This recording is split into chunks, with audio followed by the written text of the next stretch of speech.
आज के इस लेक्चर में हम लोग पढ़ेंगे रिप्रोडक्शन इन राइजोपस।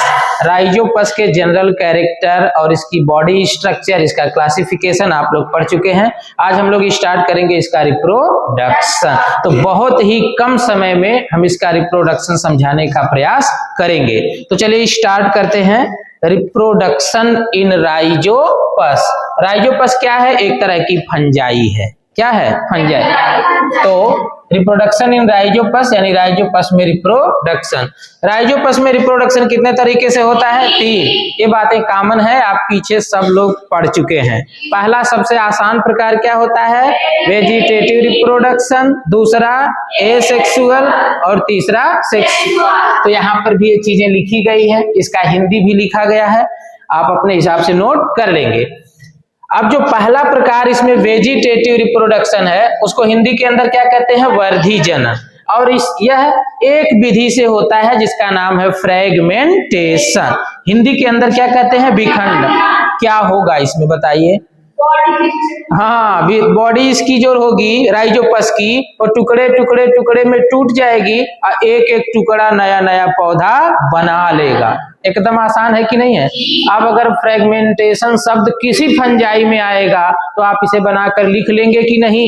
लिख लेंगे, बहुत ही आसान। इसमें जो दूसरा तरीका है वो है एसेक्सुअल रिप्रोडक्शन। ये थोड़ा सा कॉम्प्लेक्स है, लेकिन अभी आप समझेंगे तो आपके लिए बहुत ही आसान हो जाएगा। ठीक है? कैसे होता है ये समझिए। पहले आप चित्र इसका समझ लीजिए। तो देखिए, यह राइजोपस का पौधा है। देखते ही पौधा आप पहचान गए होंगे। नीचे इसका देखिए क्या है? राइजोइड्स है। इसकी जड़ जैसे अन्य पौधों में जड़ होती है, लेकिन फंजाई है तो इसमें विकसित तरह की जड़ नहीं होती है। जड़ की जगह पर क्या होता है? राइजोइड्स। ठीक है? और ये देखिए इसके हाइफा है और ये सेप्रोफिटिक फंजाई है। तो आप जानते हैं कि अगर रोटी पे लगा तो ये वाला हाइफा रोटी के ऊपर ऊपर चलता है और ये रोटी के अंदर धंस जाता है। और ये इसके स्पोरेंजिया बनने के लिए स्पोरेंजियोफोर निकलते हैं। तो देखिए हाइफा इसका ऊपर की तरफ बढ़ गया है और यहाँ पर स्पोरेंजिया बन गई है। यही स्पोरेंजिया नए पौधे को जन्म देने के लिए उत्तरदायी होती है, लेकिन ये पूरी प्रक्रिया कई चरणों में संपन्न होती है। कैसे वो समझिए। हाइफा ऊपर की तरफ बढ़ गया, समझ पा रहे हैं कि नहीं? और ऊपर की तरफ बढ़ करके फूल गया। हाइफा ऊपर की तरफ बढ़ा और क्या हुआ? फूल गया। तो बताइए फूला है कि नहीं फूला है? और इसके बाद फिर इसका जो प्रोटोप्लाज्म होगा वह 2 भागों में बंट जाएगा। अभी यहाँ पर देखिए बंटा नहीं है, लेकिन यहाँ पर देखिए 2 भागों में बंट गया। एक बाहर का भाग और एक अंदर का भाग। बाहर के भाग को बोलेंगे पेरिफेरल प्रोटोप्लाज्म। पेरिफेरल का मतलब बाहरी या फिर परिधीय। परिधि, पेरिफेरल मतलब क्या होता है? परिधि पर। तो ये बाहर का भाग हो गया। और ये उसके बाहर जो वाल है, इस वाल का नाम है स्पोरेंजियल वाल। वाल का मतलब कोई चीज की दीवार। तो ये बाहर इसके दीवार है कि नहीं है? तो इसको बोलेंगे स्पोरेंजियल वाल। और अंदर का प्रोटोप्लाज्म, ये प्रोटोप्लाज्म देखिए बाहर है और ये अंदर है। प्रोटोप्लाज्म 2 भागों में बटा है कि नहीं? हाई कहाँ है? बाहर, और ये कहाँ है? अंदर। तो बाहर वाले प्रोटोप्लाज्म को बोलेंगे पेरिफेरल प्रोटोप्लाज्म और अंदर वाले को बोलेंगे सेंट्रल प्रोटोप्लाज्म। सेंटर मीन्स अंदर होता है कि नहीं? केंद्र। अब पेरिफेरल मतलब परिधि यानी कि बाहर। अब बताइए यहां तक समझ गए?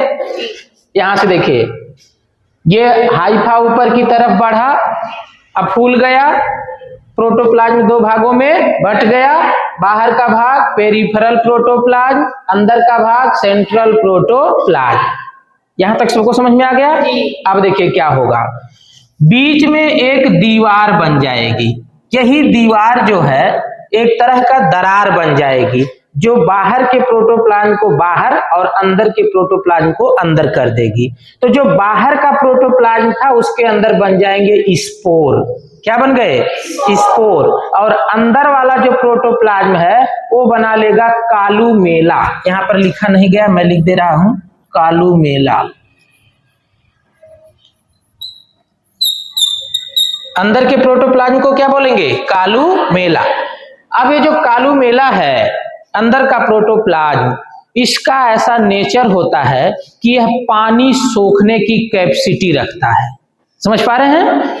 पहले तो ये जो अंदर स्पोर बने हैं ये मैच्योर हो जाएंगे, इसके बाद जो कालुमेला है ये पानी सोखेगा और पानी सोख करके फूलेगा कि नहीं फूलेगा। कोई भी वस्तु अगर पानी सोखती है तो फूलती है ना, और फूल करके जब ये फूलेगी तो बताइए हाइस्पोरेंजिया की वाल पे प्रेशर पड़ेगा कि नहीं पड़ेगा, पड़ेगा। और ये स्पोर जो है मैच्योर हो ही गए हैं अंदर, और जब प्रेशर पड़ेगा इसके ऊपर तो स्पोरेंजिया की वाल क्या हो जाएगी, फट। बताइए यहाँ फटी है कि नहीं फटी, और जब फटी तो सारे स्पोर निकल गए बाहर, और जब सुटेबल स्थान पर गिरेंगे बढ़िया जगह पर जहां इसको भोजन मिलने लायक रहेगा वहां पर ये देखिए जर्मिनेट करेंगे। जर्मिनेट करके बताइए यहाँ जर्म ट्यूब निकली है कि नहीं निकली है, एक तरह का अंखा निकला है कि नहीं। तो ये जर्म ट्यूब जब निकलेगी तो फिर यही नया हाइफा बनाएगी। क्या बनाएगी, नया हाइफा। देखिए यहाँ पर धीरे धीरे इसकी तमाम शाखाएं निकलने लगी है। अब फिर जब ये नया हाइफा निकलेगा तो फिर वही कहानी पुरानी, फिर इसके हाइफा ऊपर की तरफ बढ़ेंगे, ऊपर फूलेंगे, इसका प्रोटोप्लाज्म दो भाग में बंटेगा, बाहर का भाग पेरिफेरल प्रोटोप्लाज्म, अंदर का भाग सेंट्रल प्रोटोप्लाज्म, बाहर इसकी स्पोरेंजियल वाल रहेगी और कालुमेला बनेगा अंदर का, यानी सेंट्रल का प्रोटोप्लाज्म कालुमेला बना लेगा, अब बाहर का प्रोटोप्लाज्म स्पोर बना लेंगे, और फिर वही कालुमेला पानी सोखेगा, प्रेशर पड़ेगा, इसकी वाल फटेगी और यहाँ से स्पोर बाहर निकलेंगे और निकल करके फिर नए पौधे को जन्म देंगे। बताइए आसान है कि नहीं है। अब लिखेंगे इसी बात को, यहाँ पर मैंने संकेत दे दिया है। देखिए यह किस परिस्थिति में होता है, अनुकूल परिस्थिति में यानी सामान्य दशा में। नॉन मोटाइल यानी जो स्पोर इसके निकलते हैं, देखिए स्पोर नॉन मोटाइल है, अगर मोटाइल होते तो इस तरह से इस पे फ्लैजिला रहता है कि नहीं है, तो नॉन मोटाइल। हाइफा ऊपर की तरफ बढ़ेगा, अभी आपने देखा है। देखिए जीव द्रव्य ऊपर की तरफ बढ़ते हैं, बढ़ते का मतलब वही फूलते हैं, और फिर ऊपरी भाग फूल जाता है, ऊपर का भाग देखिए यहाँ पर क्या हुआ है, फूल गया है, और प्रोटोप्लाज्म बाहर गाढ़ा अंदर पतला। ये जो बाहर का प्रोटोप्लाज्म ये गाढ़ा रहता है और अंदर का प्रोटोप्लाज्म पतला रहता है, यानी कि कम गाढ़ा। मध्य में छोटी छोटी रिक्तिकाएं बनेंगी। देखिए ये जो मध्य है ना, ये छोटी छोटी रिक्तिका बन करके यही जो है बीच में दरार डाल देती हैं, मतलब दो भागों में प्रोटोप्लाज्म को बांट देती हैं, और रिक्तिका मिलकर के दरार बना लेती है, बात मैंने बता दिया है। अंदर का प्रोटोप्लाज्म कालुमेला बना लेता है, अंदर का प्रोटोप्लाज्म क्या बना लेता है, कालुमेला, समझ गए। बाहर का भाग क्या बना लेता है, स्पोर, तो बाहर का भाग क्या बना लिया, स्पोर। और स्पोर के अंदर 2 से 10 केंद्रक होते हैं, ये बात याद रखना, यह स्पोर के अंदर 2 से 10 केंद्रक होते हैं। एक स्पोर अगर हम बड़ा सा बनाएं तो इस तरह से देखिए, इस तरह से इसके अंदर 2 से कितने 10 केंद्रक तक होते हैं। और जल अवशोषण कर लेता है कालुमेला, जल अवशोषित करके फूलता है, वाल पे प्रेशर पड़ता है और वाल फट जाती है, स्पोर निकल जाते हैं बाहर। बताइए कोई कमी है, सारी चीजें समझ में आई हैं। 2 और इसके प्रकार हैं, बहुत ही आसान, इसे समझ लीजिए। तो पहला जो इसमें एसेक्सुअल रिप्रोडक्शन होता है वो बाई स्पोर के द्वारा हो रहा है, दूसरा बाई क्लेमाइडोस्पोर के द्वारा होता है। क्लेमाइडोस्पोर क्या होगा, तो प्रतिकूल परिस्थिति में होता है।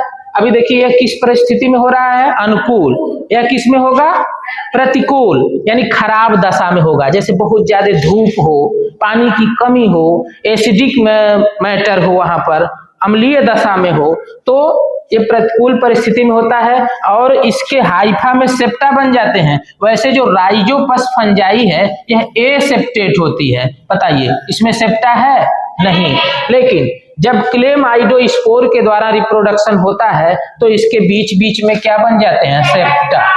ये देखिए क्या है, सेप्टा। अब सेप्टा जब बन जाएंगे तो ये सेप्टा फूल जाएंगे, ग्रो करेंगे, एक तरह से फूल जाएंगे, और इसी के अंदर बन जाएंगे क्लेमाइडोस्पोर। क्या बन जाएंगे, क्लेमाइडोस्पोर। फिर समय आने पर यानी अनुकूल परिस्थिति आने पर ये फट जाएंगे इसकी वाल, और ये बाहर निकल करके नए पौधे का निर्माण करेंगे। बहुत ही आसान। और जो इसका तीसरा तरीका है बाइओडिया, ओडिया तो आप पहले से जानते हैं, यानी कि हाइफा ऊपर की तरफ ग्रो करेगा, ये देखिए ऊपर की तरफ ग्रो करेगा और इसी के ऊपर बन जाएंगे ओडिया। क्या बन जाएंगे? ओडिया। टुकड़े टुकड़े में इसका टूट जाएगा, फिर बाद में टुकड़े टुकड़े में इसका हाइफा क्या होगा? टूट जाएगा और एक एक ओडिया नए नए पौधे को जन्म देंगे।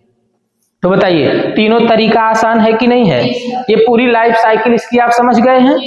बाकी टोटल चीजें आप अपने नोटबुक में सीरियल वाइज एकदम ऊपर से नोट कर लेंगे। कल हम लोग मिलते हैं राइजोपस में सेक्सुअल रिप्रोडक्शन के साथ, ठीक है? तो कल मिलते हैं हम लोग इसके सेक्सुअल रिप्रोडक्शन के साथ। तब तक के लिए आप लोगों को बहुत बहुत धन्यवाद।